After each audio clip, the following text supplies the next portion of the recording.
Students, आज का जो इम्पोर्टेंट न्यूज है उनको हम डिस्कस करेंगे। फर्स्ट न्यूज है डिलिमिटेशन एक्सरसाइज के बारे में। सदर्न इंडिया के स्टेट्स का जो कंसर्न है उसको एड्रेस करते हुए प्राइम मिनिस्टर के द्वारा मेंशन किया गया कि डिलिमिटेशन एक्सरसाइज के लेटर फेज के अंदर में किसी भी स्टेट का जो रिप्रेजेंटेशन है वो रिड्यूस नहीं होगा। और इस पॉइंट को आप देखिए इंश्योर करने के लिए आने वाले समय के अंदर में सेंट्रल गवर्नमेंट है वो कॉन्स्टिट्यूशन अमेंडमेंट को कैरी आउट कर सकता है। तो स्टूडेंट्स, फर्स्ट क्वेश्चन आपके लिए रेज होता है कि सदर्न इंडिया के स्टेट्स के द्वारा ये जो कंसर्न है उसको क्यों यहाँ पे रेज किया गया कि उनका जो रिप्रेजेंटेशन है वो रिड्यूस हो सकता है। स्टूडेंट्स, हमारे यहाँ पे जो कॉन्स्टिट्यूएंसीज डिसाइड हुआ करती हैं उसके अंदर में पॉपुलेशन का एक रेशियो है उसको यूज किया जाता है कि एक कॉन्स्टिट्यूएंसी के अंदर में जो एवरेज पॉपुलेशन को यहाँ पे कंसिडर किया गया है उसी के अराउंड में जो पॉपुलेशन है वो अदर कॉन्स्टिट्यूएंसी के अंदर में भी होना चाहिए। 1971 के लेटर फेज के अंदर में हमारे यहाँ पे जो सदर्न इंडिया के स्टेट्स हैं उन्होंने पॉपुलेशन कंट्रोल के जो इनिशिएटिव्स हैं उनको काफ़ी बेटर वे के अंदर में इम्प्लीमेंट किया है। इस वजह से आप देखिए कि ओवरऑल जो पॉपुलेशन के नंबर्स हैं वो सदर्न इंडिया के स्टेट्स के अंदर में काफ़ी कम हैं कंपेयर टू नॉर्दर्न इंडिया। तो यही एक रीज़न है उनके कंसर्न का कि वहाँ पे पॉपुलेशन है उसके कंट्रोल इनिशिएटिव्स को उन्होंने इम्प्लीमेंट किया, पॉपुलेशन है वो वहाँ पे स्टेबलाइज है। तो डिलिमिटेशन एक्सरसाइज के बाद में जब नंबर्स को यूज किया जाएगा तो उनका जो रिप्रेजेंटेशन है वो कम होगा पार्लियामेंट के अंदर में। प्राइम मिनिस्टर उसको इंश्योर करते हैं कि इस तरीके से नहीं होगा, हर एक स्टेट का रिप्रेजेंटेशन है वो यहाँ पे इंक्रीज करेगा। इससे पहले आप देखिए कि जो मिनिस्टर ऑफ होम अफेयर्स है उन्होंने भी ये स्टेटमेंट है वो मेंशन किया था कि किसी भी स्टेट का जो रिप्रेजेंटेशन है वो रिड्यूस नहीं होगा। एग्जाम के लिए क्या बेसिक आपको इन्फॉर्मेशन होना चाहिए, एक तो ये रेशियो के बारे में पता होना चाहिए कि विद इन स्टेट के अंदर में भी जो रेशियो है वो एक सिमिलर यहाँ पे रखा जाता है इलेक्शन कमीशन के द्वारा। और एक स्टेट से अदर स्टेट के रिगार्डिंग में भी अगर हम कंपेयर करें तो वहाँ पे भी जो रेशियो है वो सिमिलर वे के अंदर में कंसिडर होता है। नेक्स्ट आप देखिए कि यूपीएससी ने इस टॉपिक से रिलेटेड काफ़ी बार क्वेश्चंस आपसे पूछे हैं। जैसे कि लास्ट ईयर ही एक क्वेश्चन पूछा गया कि अभी तक हमारे यहाँ पे जो डिलिमिटेशन का जो एक्सरसाइज है वो कितनी बार कंडक्ट हुआ है। तो इनिशियली 3 एक्सरसाइज हैं वो तो आप देखिए कि रेगुलर बेसिस के ऊपर में कंडक्ट हुए थे, जैसे कि 1952 के समय में, 1962 के समय में और 1971 के समय में। क्योंकि हमारे यहाँ पे एक मैंडेट है कि एवरी सेंसस के बाद में डिलिमिटेशन का एक्सरसाइज है उसको कंडक्ट करना है। पर जो लेटर एक्सरसाइज है बाद में आप देखिए कि कॉन्स्टिट्यूएंसीज को फ्रीज कर दिया गया और 2002 के समय जो फोर्थ टाइम का एक्सरसाइज है वो कंडक्ट हुआ था। बट समय समय पे इलेक्शन कमीशन है वो कॉन्स्टिट्यूएंसीज को रीएडजस्टमेंट करता है, जिससे कि एवरी एरिया से आप देखिए कि सभी सेक्शन ऑफ सोसाइटी है उसको यहाँ पे रिप्रेजेंटेशन है वो दिया जा सके। कोई कॉन्स्टेंट यहाँ पे कॉन्स्टिट्यूएंसी है वो नहीं होना चाहिए। नेक्स्ट अगर हम रीड करें स्टूडेंट्स, डिलिमिटेशन कमीशन जो कॉन्स्टिट्यूट होता है उसके अंदर में कौन 3 मेंबर हुआ करते हैं ये आपको पता होना चाहिए। ऑलरेडी इस टॉपिक को हम कुछ दिनों पहले रीड किए थे, तो ये आपका होमवर्क है कमेंट सेक्शन के अंदर बताना कि डिलिमिटेशन कमीशन जो एक 3 मेंबर बॉडी होता है इसके अंदर में 3 जो मेंबर्स हैं वो कौन होते हैं। या सुप्रीम कोर्ट का जज होगा, हाई कोर्ट का जज होगा, या कोई डिस्टिंग्विश जूरिस्ट यहाँ पे होगा, या इलेक्शन कमीशन का कोई पर्सन है वो इसका पार्ट होगा। तो इस तरीके से आपको इन्फॉर्मेशन है वो ज़रूर से होना चाहिए। आर्टिकल 82 है हमारे सेंटर का जो कॉन्स्टिट्यूएंसीज हैं उनकी रिगार्डिंग में, पार्लियामेंट के कॉन्स्टिट्यूएंसी के रिगार्डिंग में। और स्टेट के अंदर में आर्टिकल 172 है जो डिलिमिटेशन कमीशन के बारे में मेंशन करता है। अभी 2026 के समय में 26-27 में हमारा जो सेंसस एक्सरसाइज है वो भी कंडक्ट होगा। और आने वाले समय में आप देखिए कि वुमेन रिजर्वेशन का जो बिल जो पास किया गया था पार्लियामेंट के अंदर में 106 कॉन्स्टिट्यूशन अमेंडमेंट एक्ट, तो वुमेन रिजर्वेशन है उसको भी गवर्नमेंट का इम्प्लीमेंट करने का प्लान है कि वुमेन रिजर्वेशन को भी इंश्योर किया जाए पार्लियामेंट के रिप्रेजेंटेशन के अंदर में। तो ये कुछ बेसिक इन्फॉर्मेशन था। नेक्स्ट अगर हम बात करें ईरान के साथ में ऑयल परचेज के बारे में है। हमारे जो पेट्रोलियम एंड नेचुरल गैस के जो मिनिस्टर हैं उन्होंने कहा है कि हमारे कंट्री के द्वारा ईरान के साथ में जो ऑयल परचेज है वो किया गया है, क्रूड ऑयल का परचेज किया गया है। इंडियन रिफाइनरीज ने ईरानियन जो क्रूड है उसको यूज करते हुए हमारे जो प्रोडक्ट है उनको रिफाइन यहाँ पे किया है। नेक्स्ट अगर हम बात करें स्टूडेंट्स, एक मिस इन्फॉर्मेशन स्प्रेड हुआ था कि इंडिया के लिए आने वाला ईरान से आने वाला एक क्रूड ऑयल का जो टैंकर है या जो कार्गो है उसको चाइना के लिए डाइवर्ट किया गया है किसी मनी के इश्यू की वजह से, पैसे का कोई इश्यू था। तो उसको भी क्लेरिफाई किया गया कि किसी भी तरीके से पैसे का जो इश्यू है वो नहीं है। और प्रेजेंट समय में हमारा जो कंट्री है 40 के आसपास ऐसे कंट्रीज हैं जिनके साथ में हम ऑयल का जो परचेज है वो करते हैं, किसी वन कंट्री के ऊपर हम डिपेंड नहीं हैं। किसी से आप देखिए कि 1% हम परचेज करते हैं, किसी से 2% है। रसिया से हमारे जो नंबर्स हैं वो पिछले कुछ रिसेंट ईयर्स में इंक्रीज हुए थे, क्योंकि रसिया यूक्रेन वॉर के बाद में एक तो डिस्काउंट रेट के ऊपर में हमें अवेलेबल था, ईरान के ऊपर में और वेनेजुला के ऊपर में सैंक्शंस थे यूएस के, तो इस वजह से हमने रसिया के साथ में जो डिस्काउंट रेट के ऊपर भी होने की वजह से लार्जर ऑयल वहाँ से परचेज किया है। नेक्स्ट अगर हम रीड करें स्टूडेंट्स, जब यहाँ पे पेट्रोलियम के बारे में या क्रूड ऑयल के बारे में मेंशन होता है तो आपको organisation of petroleum export countries के बारे में पता होना चाहिए कि जो organisation of petroleum export countries हैं जो कि 1960s के समय में एक बगदाद कॉन्फ्रेंस होता है, शायद 1960 है या 1957 है। तो बगदाद कॉन्फ्रेंस के बाद में आप देखिए कि ओपेक को सेटअप किया गया था। 5 कंट्री हैं वो इसके फाउंडिंग मेंबर होते थे। ईरान भी इसका फाउंडिंग मेंबर था, इराक भी था, सऊदी भी था और कुवैत भी था। तो अरब कंट्रीज तो ये आप देखिए कि 4 हैं यहाँ पे वेस्ट एशिया से रिलेटेड, और एक जो कंट्री है वो वेनेजुला है। ओपेक का जो हेडक्वार्टर है वो कहाँ पे है? वियना के अंदर में इसका हेडक्वार्टर है। याद क्या रखना है आपको कि आप देखिए कि वियना है जो इसका मेंबर नहीं है, बट इनका जो हेडक्वार्टर है एक न्यूट्रल प्लेस के ऊपर में सिचुएटेड है। नेक्स्ट अगर हम रीड करें तो ईरान के बारे में है, यूएस के प्रेसिडेंट ने जो अल्टीमेटम दिया है उनको कि 48 आवर्स के अंदर में आपको डिसाइड करना होगा कि आपको यूएस के साथ में कोई न्यूक्लियर का डील करना है या आपको अपना जो कंप्लीट एरिया है उसके ऊपर में अटैक करवाना है। यूएस आपको एज ए हेल के रूप से आप देखिए कि अटैक है वो फेस करना होगा। इस तरीके से उनका एक स्टेटमेंट है। एग्जाम के लिए क्या पता होना चाहिए? अब देखिए कि यूएस प्रेसिडेंट ने पहले भी अपने जो प्रपोजल्स हैं वो सजेस्ट किए हैं। ईरान ने अपना जो स्ट्रेटजिक इंपॉर्टेंस है उसको शो किया है, जोग्राफिकल जो एडवांटेज है उनको यहाँ पे, कि स्टेट ऑफ हॉर्मुज है उसको उन्होंने कंट्रोल कर लिया है। स्टेट ऑफ हॉर्मुज के थ्रू कार्गो की मूवमेंट को भी नहीं कैरी आउट किया गया। यूएस का प्रपोजल है कि स्टेट ऑफ हॉर्मुज को आप ओपन कीजिए और न्यूक्लियर डील आपको कैरी आउट करना है। यहाँ पे ईरान की प्रपोजल क्या है? एक तो आप देखिए कि आपको स्टेट ऑफ हॉर्मुज के ऊपर में ईरान का जो राइट है उसको रिकॉग्नाइज करना है, अटैक को स्टॉप करना है, फ्यूचर के समय कोई अटैक ना हो तो उसका भी एक मैकेनिज्म आपको डेवलप करना है और इंश्योर करना है कि फ्यूचर में ईरान के ऊपर में कोई अटैक नहीं होगा। तो ये ईरान और यूएस इजराइल का जो ये अटैक एंड काउंटर अटैक का जो समय है उसके बारे में ये पॉइंट्स यहाँ पे आपको पता होना चाहिए। ईरान का अगर हम लोकेशन देखें कौन कौन से कंट्री हैं वो इसके साथ में एरिया शेयर करते हैं, तो वेस्टर्न पार्ट के अंदर में इराक है, वेस्टर्न पार्ट के अंदर में इराक है। इराक से नॉर्दर्न अगर हम मूवमेंट करते हैं तो टर्की है। स्मॉलर एरिया है जो अजरबैजान और आर्मेनिया शेयर करते हैं। और याद रखना स्टूडेंट्स, अजरबैजान के साथ में हमारे रिलेशन है वो इम्प्रूव हुए हैं और इसी अजरबैजान के थ्रू हमने हमारे जो जो स्टूडेंट्स वहाँ पे थे उनको रेस्क्यू किया था इस कन्फ्लिक्ट सिचुएशन में। इसके अलावा आप देखिए कि फिर कैस्पियन सी है, तुर्कमेनिस्तान है, अफगानिस्तान है, पाकिस्तान है और फिर गल्फ ऑफ ओमान और पर्शियन गल्फ है। तो 3 वाटर बॉडीज हैं, कुछ कंट्रीज हैं। लेक उर्मिया वहाँ पे सिचुएटेड है। हेमून नाम का एक फ्रेश वाटर लेक है जो कि अफगानिस्तान और ईरान के बॉर्डर के ऊपर में है। और काफ़ी बार आप बलूचिस्तान रीजन के बारे में भी रीड करते हो कि बलूचिस्तान का जो रीजन है जो पाकिस्तान के वेस्टर्न पार्ट के अंदर में है। तो आप देखिए कि बलूच कम्युनिटी का जो डोमिनेटेड एरिया है जिसको बलूचिस्तान बोलते हैं वो सिर्फ पाकिस्तान में नहीं है, अफगानिस्तान का भी जो कांधार से सदर्न का पार्ट है वहाँ पे भी बलूच कम्युनिटी के लोग रहते हैं। ईरान का जो ईस्टर्न पार्ट है जहाँ पे हमारा चाहबार पोर्ट भी सिचुएटेड है, तो जो सिस्तान बलूचिस्तान नाम का रीजन है जहाँ पे चाहबार पोर्ट है तो वहाँ पे भी बलूच कम्युनिटी के लोग रहा करते हैं। तो इस तरीके से रीजन बनता है, कुछ पार्ट ईरान में है, कुछ पाकिस्तान में है, कुछ अफगानिस्तान में है, जिसको कि कंप्लीट बलूचिस्तान के नाम से जानते हैं।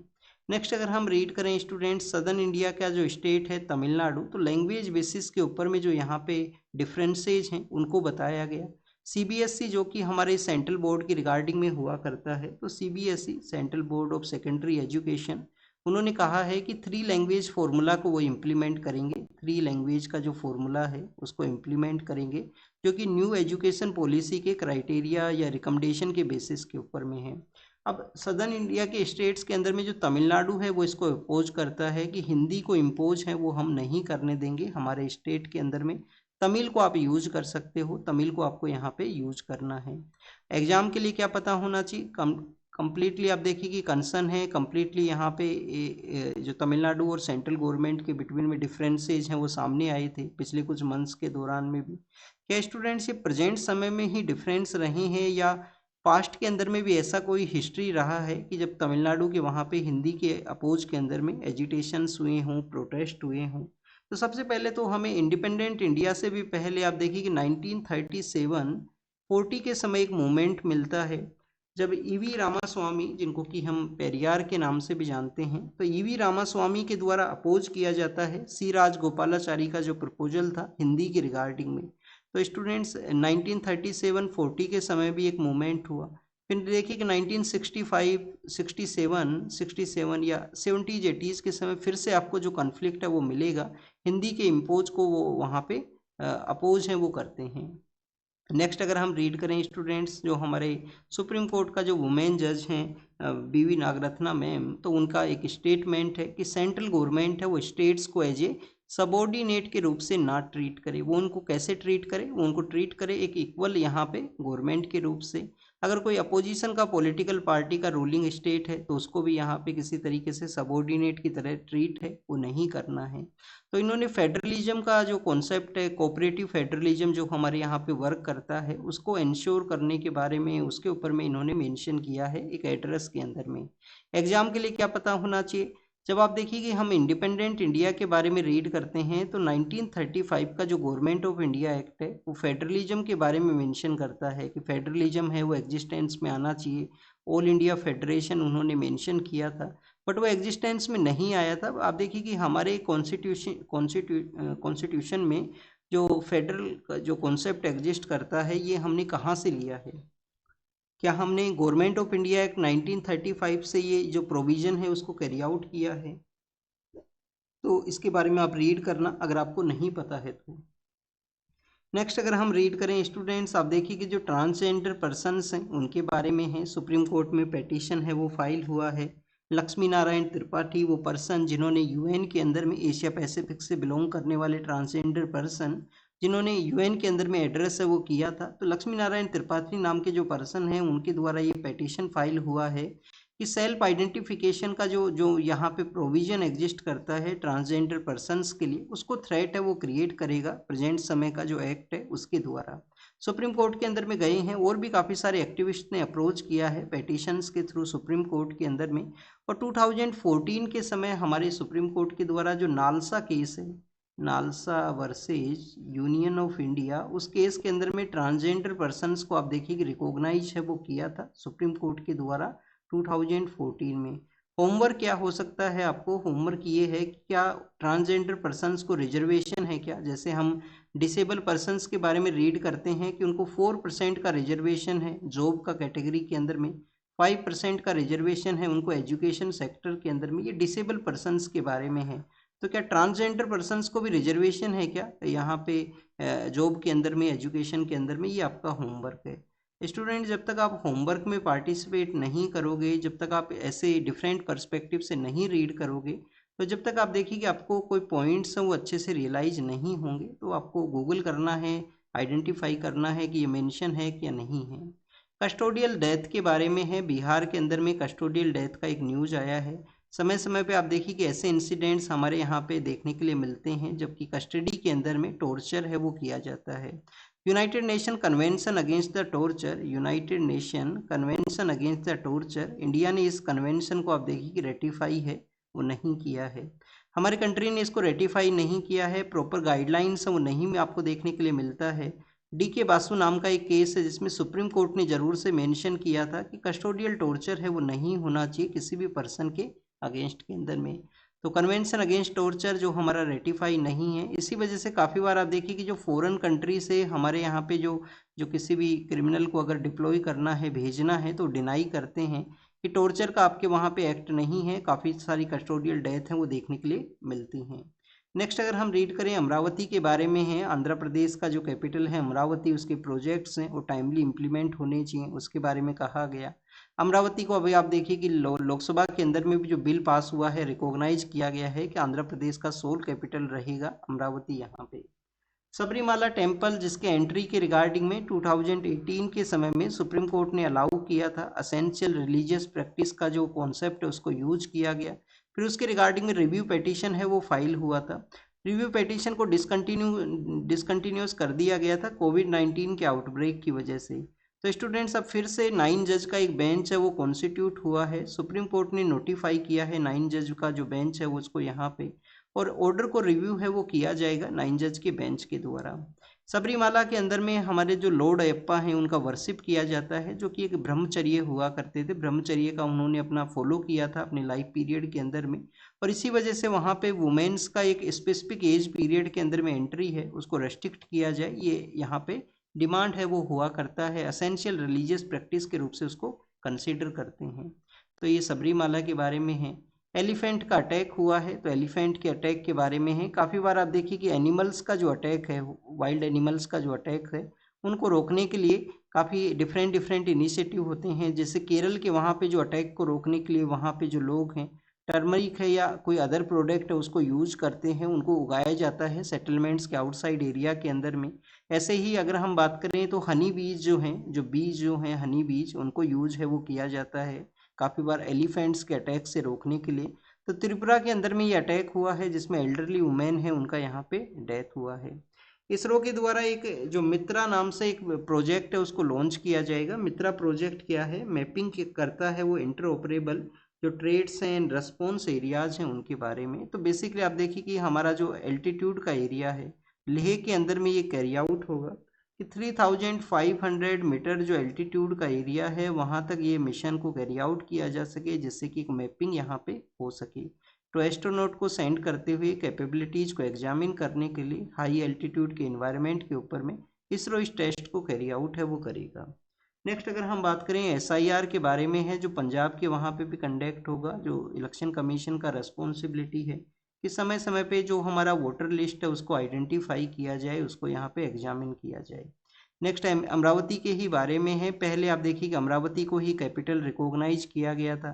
फिर 3 मेंबर का जो 3 एक नया गवर्नमेंट फॉर्म होता है जो 3 कैपिटल्स को सजेस्ट करता है, जैसे कि साउथ अफ्रीका के वहाँ पे एग्जिस्ट करते हैं।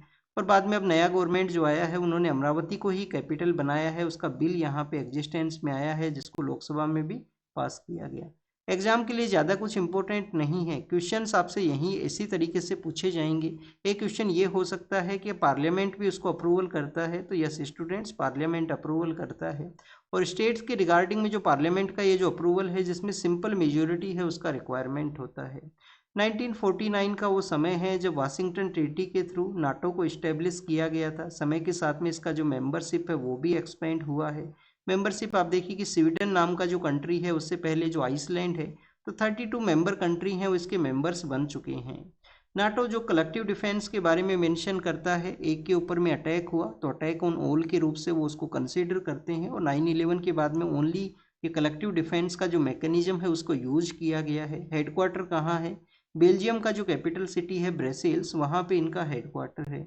अभी आप देखिए कि यूएस के प्रेसिडेंट ने नाटो का फोर्सेज को रिक्वेस्ट किया था कि आप नाटो के कंट्रीज को रिक्वेस्ट किया था कि आप अपने फोर्सेज को डिप्लॉय कीजिए जिससे कि स्ट्रेट ऑफ हॉर्मुज को हम ओपन कर सके, तो उन्होंने डिनाई किया। अब हो सकता है कि यूएस यहाँ पे नाटो से एग्जिट है वो कर सके, तो उसके बारे में है। एफसीआरए बिल के बारे में है। एफसीआरए बिल के जो कंसर्न्स हैं उनको यहाँ पे मेंशन किया गया कि जो चेंजेस यहाँ पे हुए हैं, कैसे एनजीओज को जो कंसर्न है वो रहेंगे। तो ऑलरेडी इस टॉपिक के बारे में हम रीड कर चुके हैं। एफसीआरए जो कि मिनिस्ट्री ऑफ होम अफेयर्स के अंडर में आया करता है, और समय समय पे एनजीओज को जो बाहर से जो पैसा आता है उसको रेगुलेट करने के लिए एमएचए इस बिल के अंदर में चेंजेस है वो करता है। तो एनजीओज के अपने कंसर्न है, गवर्नमेंट के अपने पॉइंट्स हैं कि यहाँ पे क्यों इस अमेंडमेंट को लाया जाए, क्यों बाहर से आने वाले पैसे का मिसयूज है वो नहीं होना चाहिए। नेक्स्ट अगर हम बात करें स्टूडेंट्स, यहाँ पे वर्ल्ड के पर्सपेक्टिव से है, अफगानिस्तान के अंदर में जो अर्थक्वेक आया है, तो अफगानिस्तान में अर्थक्वेक इस वजह से आता है कि जो प्लेट एरिया है जो एक्टिव स्टेट के अंदर में है, 12 के आसपास पर्सनस का उसमें डेथ हुआ है, फैमिली मेम्बर्स का डेथ हुआ है, उसको मेंशन किया गया। एग्जाम के लिए ज़्यादा कुछ इंपॉर्टेंट नहीं है। ईरान के अंदर में एक रेडिकल ग्रुप है जो कि ईरान के वहाँ पे उसको बैन किया गया है, मुजाहिदीन ऑफ ईरान ऐसे नाम उस ग्रुप का नाम है, एमई के उसको बोला करते हैं। तो उस ग्रुप से रिलेटेड कुछ पर्सन हैं जिनको कि एग्जीक्यूट किया गया है ईरान के अंदर में, ईरान के बारे में था। ईरान का इराक के साथ में जो एरिया शेयर होता है जहाँ से फ्रेश वेजिटेबल्स सप्लाई हुआ करती हैं, तो इराक के उस एरिया को आप देखिए कि अब कॉरिडोर को क्लोज किया जाएगा, उसके बारे में ये मेंशन किया गया है। नेक्स्ट अगर हम बात करें, ईरान के ही एक कमांडर हुआ करते थे कासिम सुलेमानी नाम के जो कमांडर हैं, जिनको कि यूएस ने ही असैसिनेट किया था 2020 के समय में। अब स्टूडेंट्स आप देखिए कि 20 या 21 के समय में ये हुआ था। अब उसके बारे में मेंशन ये है कि इनके जो फैमिली मेंबर हैं उनको यूएस के जो जो जो एजेंट्स हैं, वहाँ पे जो फोर्सेज हैं, उन्होंने अरेस्ट किया है। यूएस के अंदर में वो रहा करते हैं, तो उसके बारे में है। लेबनान के अंदर में इजराइल का कंटिन्यूस अटैक है, तो उसको यहाँ पे मेंशन किया गया।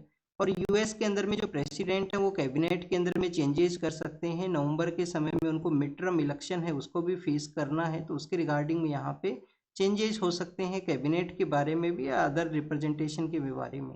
नेक्स्ट अगर हम रीड करें स्टूडेंट्स, यहाँ पे जो न्यूज़ है वो अनंतनाग के बारे में है। जम्मू एंड कश्मीर का जो अनंतनाग है, वहाँ पे आप देखिए कि एवरी ईयर ये बेसिकली एक श्राइन है। श्राइन के ऊपर में लोग आते हैं, फॉरेस्ट एरिया से जो वुड है उसको लेके आते हैं और उनको वुड को जलाया जाता है उनके द्वारा।